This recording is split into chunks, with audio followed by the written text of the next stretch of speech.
শিৱসাগৰত প্ৰথমবাৰৰ বাবে টাংচুডু ব্ৰড বেকিং প্ৰতিযোগিতা অনুষ্ঠিত হয়।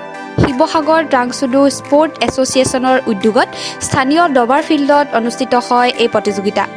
প্ৰতিযোগিতাত 100ৰো অধিক প্ৰতিযোগীয়ে অংশগ্ৰহণ কৰে। বেল ষ্টেট প্ৰতিযোগিতাৰ লগতে টাংচুডু ব্ৰড বেকিং প্ৰতিযোগিতা অনুষ্ঠিত হয়। কভিডৰ বাবে দীৰ্ঘদিন বন্ধ হৈ আছিল মাৰ্চেল আৰ্টৰ প্ৰশিক্ষণ।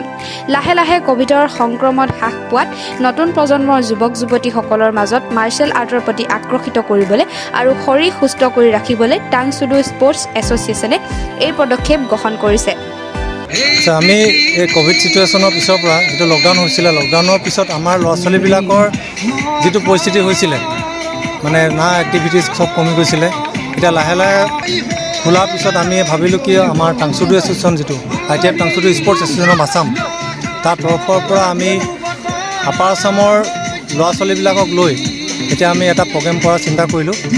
প্ৰথম আমি বেল্ট টেষ্টৰ এক্সাম পাতিছোঁ। এতিয়া লগতে আমি ভাবিলোঁ কি এটা ডেমনষ্ট্ৰেশ্যন বেচিছত খেলবিলাকতো বন্ধ কৰি দিছে, ডেমনষ্ট্ৰেশ্যন বেচিছত আমি ব্ৰড বেকিং কম্পিটিশ্যন এটা পাতিছোঁ।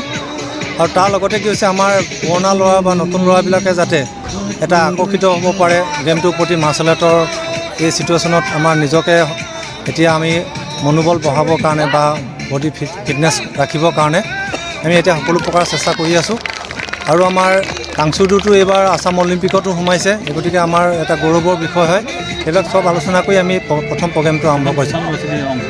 এতিয়া আমাৰ এইটো 100+ আছে ষ্টুডেণ্ট আমাৰ ইয়াত যোগদান কৰিছে। হয়,